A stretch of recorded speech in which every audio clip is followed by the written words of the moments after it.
predictions and then never admit they're wrong. Yeah, that's not Mackie and Judd. This is the place where we just totally own our horrible predictions. Write this down. And eat them for breakfast, lunch, and dinner. Write that down. It's Write That Down. Write it down. You like writing things down. With Mackie and Judd.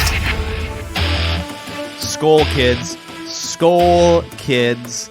This is Purple Daily, a Write That Down Wednesday edition presented by TCL. Enjoy more of what you love with TCL. About once or twice a week, we see people send us screenshots just randomly on like Instagram and Twitter of them watching our big, ugly, made-for-radio faces. At least for Judd and I. Declan has a beautiful, clean-shaven, face. Sometimes a little peach fuzz that people notice on the mustache front. Can't sneak that fastball by us. Thanks, Tiny Joe Nelson. Yep. So if you're watching us on a TCL TV, send it in so that we can show TCL, hey, see, people are watching us on TCL TVs. And they're like, they're watching what? Those three guys? Those guys? Oh, my God. We still advertise with them? Oh, that was a glitch in the system. We should have been done years ago. Office Space. We'll fix the glitch. We are Milton from Office Space, just looking for our stapler. Give me my stapler. Yeah. So here is how this works. 3 Vikings or football-related predictions from everybody each week. They must be quantifiable. We keep track of completion percentage and touchdowns for the predictions that are above and beyond a standard correct prediction. And then if you want to be a part of this, like Elijah is about to, you can send us a note through the feedback link at the bottom of the Score North app. Just send Declan a message, and we'll get you scheduled in as a future guest listener participant. But we're going through a summer period here where not a lot of things are coming off the books. There's no games right now. There's no practices. There's no media. So not a whole lot to account for. And so in place of the accountability session, I'm just going to put a spotlight on some of the predictions that are still on the board. And I'm going to bring you guys today. These are football-related predictions from the Mackie and Judd edition of Write That Down, which you can also find every single Wednesday on our other daily show, Mackie and Judd. We'll start with Judd here before we get to the actual predictions here. Judd, you are on the record saying over a year ago. Okay. You said this back in I've insulated myself. May of 2020. Yeah. You said Aaron Rodgers is heading into his last season with the Green Bay Packers. And you're right there, man. You're in contention for this prediction. And this is a touchdown pass if this happens, just with the contract and everything. So how do you feel about this year-old prediction? Well, I don't feel very good about it because I now don't think he's going to show up for training camp, and I don't think he's going to play for the Packers in 2020. So I think I'm going to be wrong. Wait. But so no, he's entered. 2020. Yes. Oh my. Okay. So you were, dude. You were a soothsayer. You said this over a year ago. You said this. I thought I was saying this coming season. Oh, okay. So all you need is for him to not play for the Packers. No, then I think I'm right. Then I feel damn good. Yeah, touchdown. I believe it'd be my first touchdown of the season. Touchdown pass. See, Judd was saying this before it was cool to say this. Now everyone's saying it. Judd said it over a year ago. I'm a trendsetter. I'm like a jeans guru. I'm on the record saying if the Vikings don't draft a quarterback in the first round of the 2021 draft, which they didn't, Spielman and Zimmer will both be unemployed by the time the 2022 league year rolls around. My question for you guys on this is more about phrasing. If they get fired and then they get hired by another team by the time the 2022 league year rolls around, did I whiff on this prediction because I used the vague general term unemployed? It's supposed to mean unemployed by the Vikings. I'm not going to hold this against you. No, you're saying Vikings. Mm-hmm. Like I wouldn't go that far. You're fine. You're fine. All right, good. Thank you, guys. D. Lindahl is on the record on the Mackie and Judd edition of Write That Down saying Tom Brady will start a game at quarterback for the Vikings. I actually think, well, it's not likely, but based on Aaron Rodgers having 3 years left on his contract and probably having to go to the AFC first, there's a winding maze for Aaron Rodgers to be a Vikings quarterback. I actually think it's a cleaner, easier path for Tom Brady to eventually be the Vikings quarterback, than Aaron Rodgers. Okay. Your guys' thoughts? No. Yeah, I don't think so anymore. So? A year ago, before the Tampa Bay Well, yeah, it was fun back then. then. It was all fun and games. If Brady wants to turn into a mercenary, I think he likes living in Florida, though, and just not dealing with cold weather. Now, if Brady and Giselle have a son who is named Tom, That's who's right. probably 18 by now. Tom Brady Jr. He might be the quarterback of the Vikings, but I don't think they do have a Tom. I don't know if they have a Tom Jr. And Declan said Phillip Rivers will sign with ESPN as a football analyst in 2021. I feel like there's been surprisingly little news. Like he's coaching high school. No, I think he did. He made it very clear. He's got those 18 kids. He's going to hang with them. Well, it's okay, but you're like being an analyst on a Sunday. Like you get to fly in on a Saturday, stay overnight. I'm with you guys. You but get to I don't hang think out he with wants your to do kids it. all the time. Yeah, it makes perfect sense. It's a great prediction. I just don't think he's going to. Even if he appears in one game for an ESPN coverage game, this comes off, doesn't it? And you said sign. Sign? We'd have to have a contract. We'd have to have a Sign with conversation. ESPN Like he can't as show a up in the football booth and like, hey, Phil Rivers here. But this, I mean, ESPN, it would be more like he shows up on Get Up as an analyst because he's not gonna, he's not gonna be the. They've already announced their Monday Night Football booth, right? But you use the word analyst, and so if he's like Damian Woody sitting in his living room, zooming in with Mike Greenberg on a Tuesday morning, like this would potentially count. Okay. So to date, Judd Zulgad with a 37% completion percentage, leading the show. No touchdowns though. Declan 34% completions, no touchdowns. I have 28% completions, but I'm more proud of the 5 touchdowns so far. Listeners, 27%, 1 touchdown on the season. You guys ready to throw out some predictions? Let's do it, man. Me and my noodle arm. Your noodle arm. I'm just checking down. Hey, go for another check down. I'm Sam Bradford. I ain't going deep. Floppy sleeves, Sam Bradford. Just checking it down. Just getting smoked by Cliche Meister rushers. Says nothing to the media. All right, let's get guest listener predictor here. Elijah makes his, I believe, debut, right? This is your first time on Write That Down? That's right, boys. It's the first time on Write That Down. Hopefully not the last. I got a few predictions. I'm going to leave some on the line, so who knows? Maybe, how aggressive are you going to be offensively? Like, what is your offensive scheme here in Write That Down? You going to run on 2nd 15? Oh, I am Jameis Winston, just yucking zingers down the field, giving those off. Are you eating those W's too? Just all day. Love it. Judd, love I know it. you love that.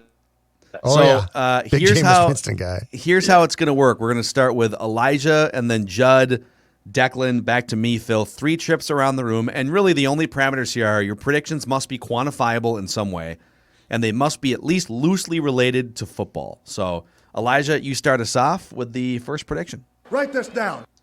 Alrighty, boys. In the 2021 season, one of these second-year rookies will make the Pro Bowl this year. Troy Dye, DJ Wanham, or Harrison Hand. Ooh. If DJ Wanham, I think, is going to have the inside track to get the most snaps in that battle, just based on like what he showed in a small sample last year. But it'll be interesting to see. All right, I like it. Write this down. Judd Zulgad. Kirk Cousins. I have a Kirk Cousins. Write that down. Love it. Kirk will be named the NFC Offensive Player of the Month in October. That's always when Kirk starts.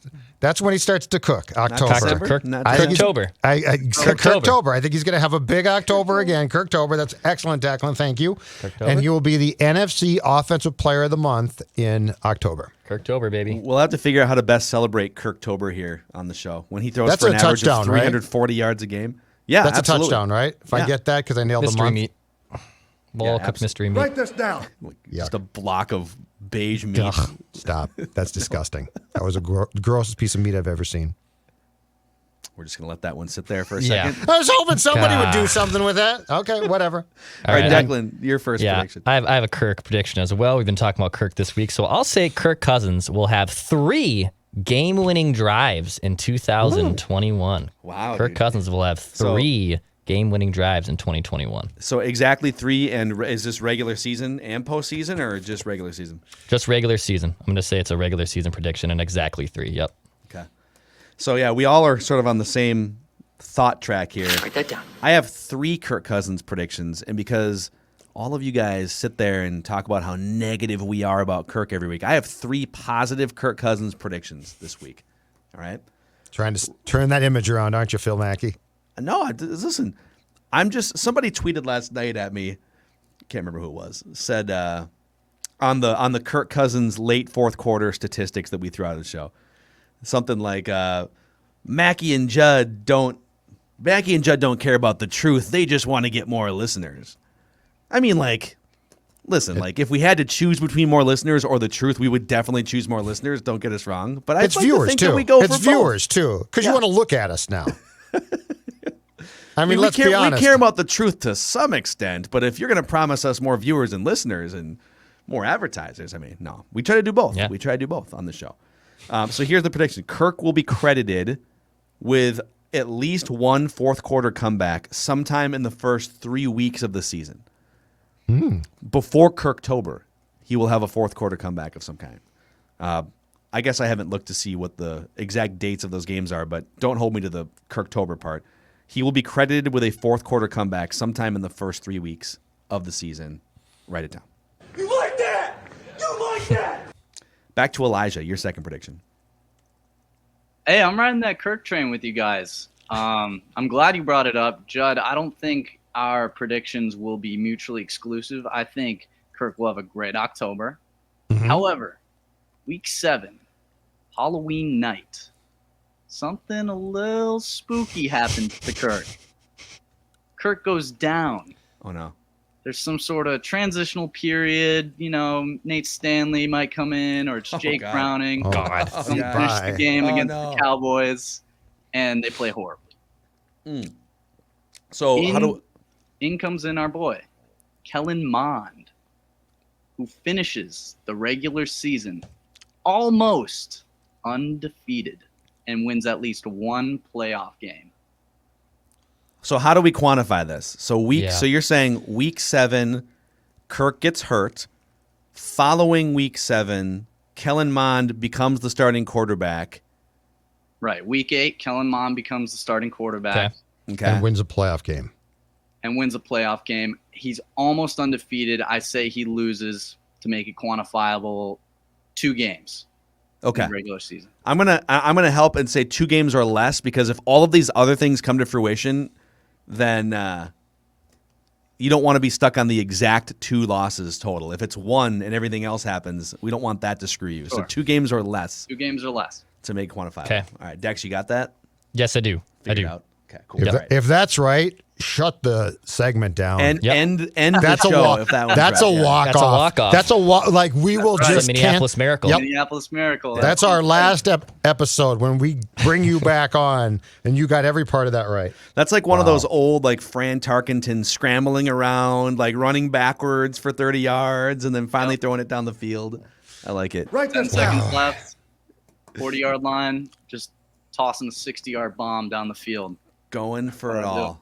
All right, Crazy. Judd, your second prediction. All right, the Vikings special teams, well, it can't be worse than it was last season. So the Vikings will have a punt return for a touchdown, or at least one punt return for a touchdown this season. The Vikings will have at least one punt return for a touchdown this season. And if that happens, it's very likely that on that play, they will have more punt return yards than they had all of last season. Well, until what, the Detroit game, didn't they have like 16 or something ridiculous, or until late in the season? Yeah, it was nuts. I mean, they had like 68 for the whole year. Just a total debacle. Write that down. All right, Declan. All right, another Kirk prediction. Kirk Cousins will not throw an interception in the first 3 games of the season. So Kirk got off to a disastrous start. Actually, all 3 years so far in the first 4 games, Kirk has underperformed, you could say, in the first 4 games in September before Kirktober takes things over by storm. But and then gets hurt, and replaced by Kellen Mond, who becomes the quarterback. October himself. But yes, Kirk Cousins will not throw an INT in the first 3 games of the season. All right. I like it. Write that down. I like it. Declan and I are definitely tracking, like, my next prediction Classic. is also very similar in the Kirk realm here, but we're neck and neck, much like the racers at Brainerd International Raceway are, as they line up against each other. Full weekend of live racing this weekend, July 16th through the 18th, the 2nd annual Jed Copham Memorial Race. The Trans Am Series is in town. It's been a 50-year tradition at Brainerd International Raceway. 5 different classes of racing, all on the 2.5-mile road course. And you can check them out live and in person. Ticket and camping packages available now at birmn.com. birmn.com. Kirk Cousins, write this down. Write that down. He will be very interception conscious, is where I'm going, just like Declan was. He's very aware of, basically after the bye week last year, he said, my number one priority is to just not lose these games. Like, I'm not going to throw 11 more picks in the second half. So write this down. He will throw single-digit interceptions this upcoming season, in the regular season. Single-digit, which if you go back in his career, so he had 13 picks last year. He had 10 picks the first year with the Vikings. He only had 6 picks in his second year with the Vikings in 15 games. So it's definitely not unprecedented. He's always been kind of usually between 10 and 13 interceptions in his career. So I think he goes back to single-digit interceptions as a very turnover-conscious guy. Write this down. This season. Okay. All right. I think we're back to Elijah for your third and final prediction here. Yes, sir. The Tampa Bay Buccaneers will play the Minnesota Vikings in the NFC Championship this year. Care to tell us what's going to happen Off the record. in that game? Off the led record. led by Kellen Mond, the Vikings? I know who's going to win, and I'm going to training camp to find, and I will confirm this with you. But you will have to wait for the next write that down. But if Oh, you're teasing it, assuming you're going to get back on, Elijah. I like what you're doing there. great. Applying huge pressure on Phil and Declan. Well, he's got to go scout Kellen Mond and make sure that just See got to what go he's about. put some eyes on him. Hey, see if he can what's lead a the group of men. jersey? Is that a Thielen? Is that a Thielen? Feeling color rush. Aaron Yeah, I love Rodgers, the color Aaron rush. Rodgers' best buddy, Adam Thielen, That's right. Best in friends. the flesh. I know. Become really good friends, real tight. Mr. It is Mankato. hilarious. Like Packers fans get so nervous and chapped when they see photos all over social media of Aaron Rodgers and Adam Thielen just arms around each other. Well, he's not really friends with Thielen. He's better friends with Bakhtiari. No, He's been friends for the last few years. I don't know what you guys are talking about. Bakhtiari They just got randomly slamming paired beer, together. Yeah. slamming bars at the Fear the Bucks deer. games. Fear the deer. Yeah, chuggers. That's right. Go Bucks. All right.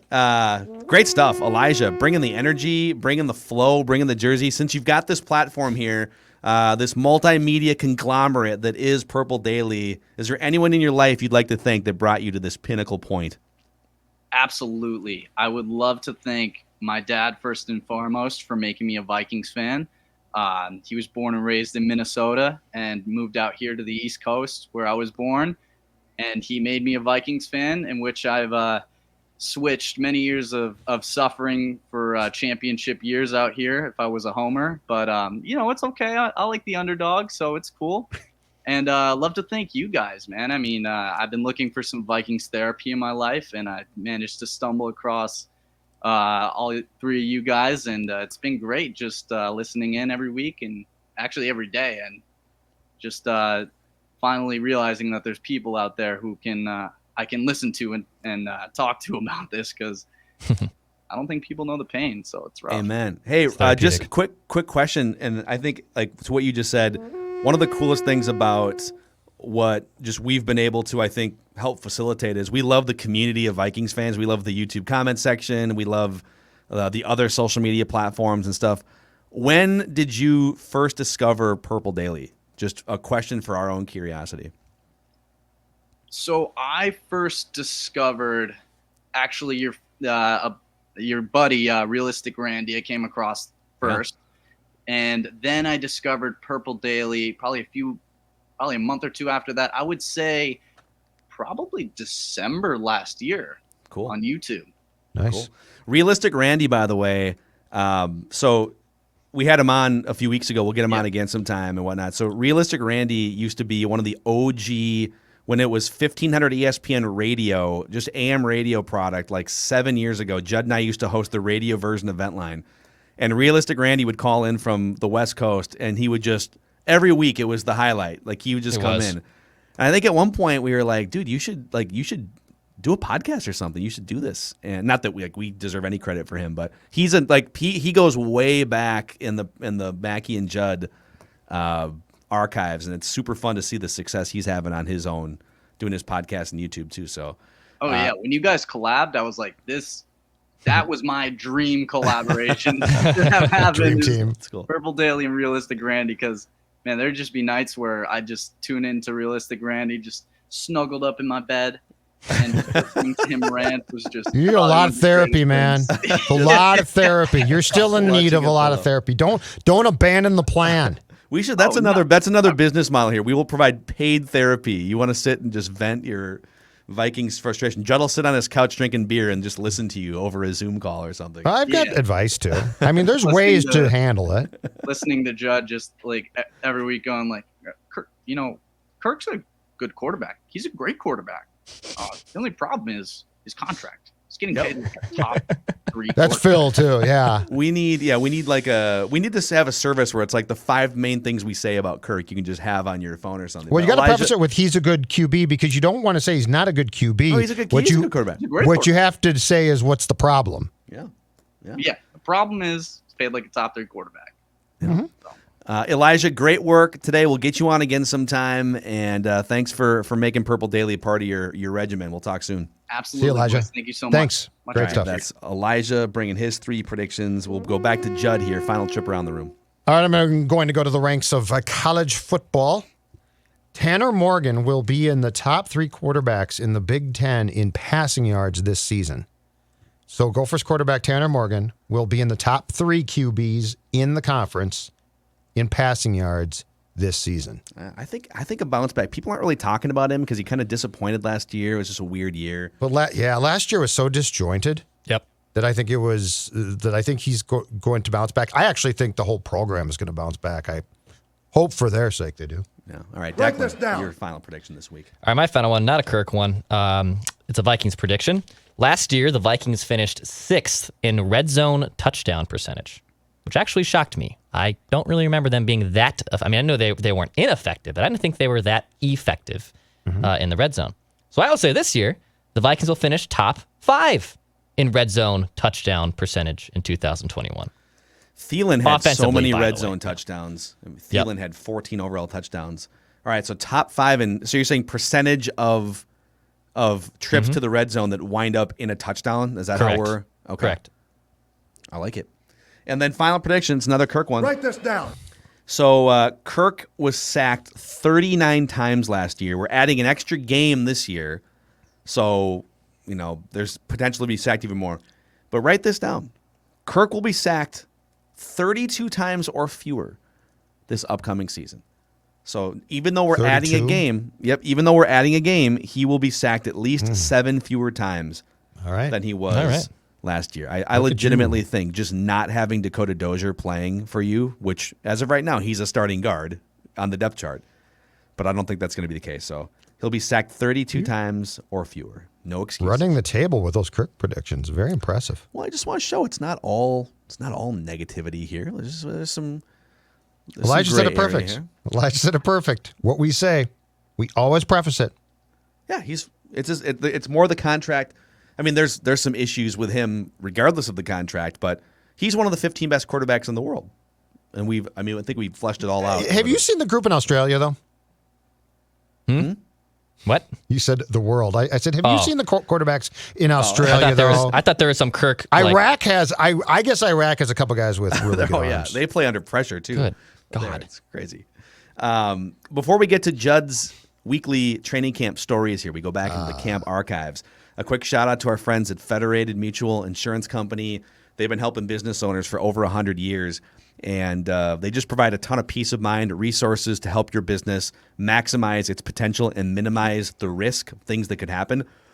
Products include commercial property, general liability, workers' compensation, commercial auto. They have products for all of these different areas and much, much more. You can find a full list of industries and resources at federatedinsurance.com. And remember, at Federated, it's our business to protect yours. So a couple weeks to go until Vikings training camp.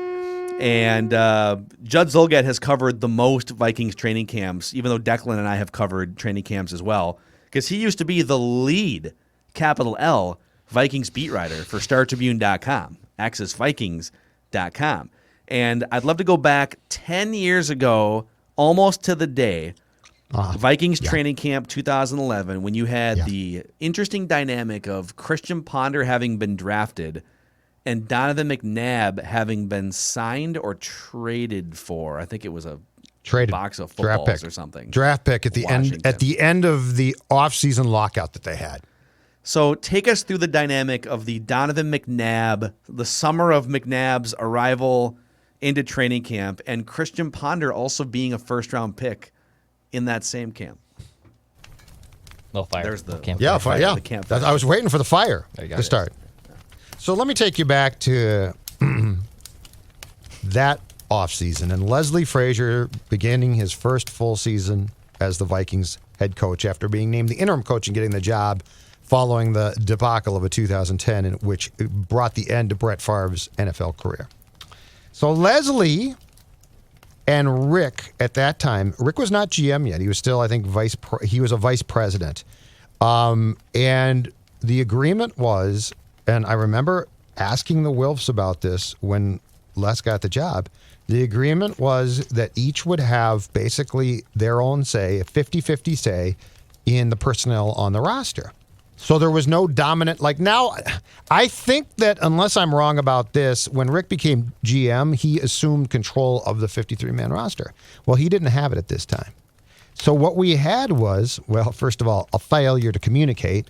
And second of all, we had Leslie saying, hold on a second, I need a veteran quarterback. I need a quarterback. I need to win immediately. I can't develop a guy. One, I'm a defensive guy. And two, I got this job, and the expectation is that we sort of get back to where we were, which is not 2010, it's 2009. Yeah. Rick wanted to take his shot because this was his first real shot for himself of drafting a quarterback. And that's where we have a collision of ideas. Christian Ponder drafted by Rick in what was a rich quarterback draft as far as the amount of human beings who played the position, not a rich quarterback class as far as talent. And Leslie saying, I want my own guy who can come in and is a veteran. And there was a lockout that started in March that went through almost the entire offseason, which was hysterically funny because it was covered as if there was a real work stoppage. And the players were dumb enough to buy it. And so that precluded any trades from being made. So if you recall, the Donovan McNabb trade, I think it was for a 6th-round pick, was made right before the Vikings went to training camp that year because that's when we resumed the season or the got back into transactions. So Ponder shows up at training camp and McNabb is there. And Phil, I don't know if you were there or not for this. You might have been as well. Part of it. Oh, okay. But McNabb comes in and, we're going from Favre to McNabb, who, by the way, I had seen play in 2010. Leslie's team, it might have been in the first game after Childress got fired, beat McNabb and Mike Shanahan in Washington. And McNabb was terrible. Like, he was awful. It was clear he was cooked. But they get to Mankato, and McNabb is there, unlike Favre. And, of course, the expectation is, well, he's going to start. And it's still McNabb. He's got a lot of credibility as far as name goes at the time, although he was declining. And it's at some point in time early in that training camp when we got the press conference line of McNabb decides to announce to all the fast food restaurants that he's coming along with his linemen to eat as much as, and he's clearly trying, like at first we thought it was sort of a joke. He was clearly trying to get free food. Yes. And he was out of shape already. And that's where we're all sort of like, oh my God, he's serious, Hey, Burger King, we're coming. He's just here to enjoy the Pizza Ranch, Culver's. Exactly. And to collect a paycheck in the twilight of his career. And unlike Kirk, who doesn't look like he eats Pizza Ranch, but he advertises for them, McNabb was just trying to get in on the ground floor of just give me a free bag of goodies. And also for my guards and my tackles and my center. So that's where I was like, oh boy, here's the problem. He's clearly done playing football, but he's still playing football. And he starts the season, and I remember there was one game at the Metrodome. I forget who it was against. It might have been against the Cardinals, Phil. And I'm sure that you were there for it. But he passes the ball to Shanko, and I'm not kidding you, the ball skips off the turf. I remember this. It's like a bounce pass. Yeah. Yes. It's like a bounce pass. It was amazing. And that then gets us. And so I'm sure Les and Rick are, debating behind the scenes or infighting about who should be starting quarterback. And we get through the first half of that. It was a Sunday night game in Chicago. And McNabb is god-awful, and the team clearly stinks. And that's where Ponder gets plugged in and plays, and that begins the Ponder thing. But the McNabb thing was this, it's McNabb replacing Favre. Isn't this going to be intriguing to oh my God, this guy is just completely done. There's nothing left. And in fact, he is trying to get grub from Mankato restaurants. There was also, and this happens all the time, whenever there's a backup quarterback who was drafted, really like Kellen Mond was a 3rd-round pick, right? Like we're going to have the same thought if and when Kirk struggles, where it's like, I'm sick of the incumbent quarterback, sick of, in that case, Donovan McNabb. Like, it's time to go to the next guy. And at the time, the excitement level of Christian Ponder coming in, it was like, oh, here we go. Like, franchise quarterback for the next 10 years. He can run a little bit. He's going to come in here and save the day. And you're trying, he's working through his early stages of being a rookie quarterback, and you're trying to look at the positives, right? Okay, he can run for first downs. It's great. Yep. He can roll. He can avoid pressure. All right, he can throw the ball a little bit, like sort of accurate on these intermediate throws. But I just remember we were so fed up with McNabb's act, his just complacency or whatever you want to call it. He was just cooked, right? And no arm left. left. So exciting to have Christian Ponder take over, and how ludicrous all of that seems. The first-round draft pick, though. And I mean, at that point in time, keep in mind, so Cam Newton went first overall to Carolina in that draft. But after that, it was what? It was Blaine Gabbert. It was Jake Locker. It was Ponder. I think there was another quarterback thrown in there as well. And so we all thought, oh, man, a good portion of this quarterback class is going to develop. We were wrong. Cam Newton did, and nobody else did. That's the remarkable thing about that draft. The amount of flameouts that they had at quarterback after Cam Newton. So did Ponder – so here was the schedule that year. The Vikings started 0-4. They got beat at San Diego. They lost home against Tampa, home against Detroit. Then they lost at Kansas City, and then they played a game at home against the Cardinals, and they won that game. That's where the ball skipped. But they won that game 34-10. Yep, Cardinals, the great elixir. And then at Chicago in Week 6, that's where he gets benched. Was the debacle. That was a Sunday night game. They lost that game 39-10. And then they came back and played a fairly close game against the Packers the next week, and then they beat the Panthers going into the bye. So did Ponder start against the Packers the next week? I think he started. I think he started the rest of the season. I think McNabb got benched at halftime in Chicago and never. Yeah, I don't think he got back in again. Yeah, Ponder's first game as a starter was against the Packers. 13 of 32 for 219 yards. A lot of bright touchdowns, spots. 2 picks. You're right. A lot of bright spots. But he ran. He can do well. He ran 4 times for 31 yards, a 4.5 yards per carry average there. 4 yards. Well, we didn't know that guy was going to take the 8 yards a carry. Sorry. We didn't know that the guy was going to take the bye week, I think, the next year and get married. We thought he liked football. Isn't Rocco doing that this week with the Twins? Yeah, he got married. Congratulations to Rocco. Yeah, he got married. I mean, congratulations, but couldn't wait a couple months. I don't know. I'd be looking at the film. Just me. You wouldn't want to look at the. You wouldn't want to look. You wouldn't want to grind anything. The analytics, the film, nothing. A brief tease on Mackey and Judd tomorrow. Old Declan Goff was all in on that Donovan McNabb signing to the Vikings. Oh no! Oh, dude. the Washington trade. No.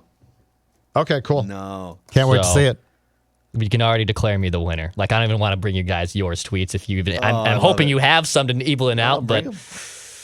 I was. I'm sure I can't beat you. I had McNabb. I wore a Don McNabb Eagles jersey in my 6th and 7th grade yearbook photo, dude. I loved Donovan McNabb. Yeah, maybe I'll bring that photo to the table. Why are you wearing a jersey? I love McNabb. I love Donovan McNabb, dude. I love Don McNabb. But even when he was on the Eagles. Your parents let you go for yearbook for photo day with a jersey on? Of course I did. Yeah, of course they did. Yeah, I always had to wear like a lame patterned golf shirt or something. Yeah, Sports Dad would have cracked down. You wouldn't have left my. You wouldn't have left my house. Youngest like of 4 at that point. Go and do whatever the hell you want. You're fine. They don't care anymore. So, yeah, no. I was an oopsie as it was. So yeah. You're a mistake. Been gone for 3 days. I was You got bought out last night. You're a mistake. Surprise. I was bought out yesterday. It's a miracle you're here. Oh my god. Wait, did you got bought out last night? Yeah. Oh, dude. He's Brazilian. Fine. He's young. Good God, he's young. Zach Parisi is the happiest guy that got bought out yesterday. I wasn't here for 9 years. I was brought in on a tryout, exceeded expectations, and got to this point. You were on a PTO. Okay? Yeah, seriously. You were on a PTO. And if anything, again, I outkicked my coverage, so I think I was all right there. I think it was okay. Send your thoughts and condolences to Declan on social media. Thanks for hanging out with us. Purple Daily Vikings Entertainment. We'll see you guys tomorrow.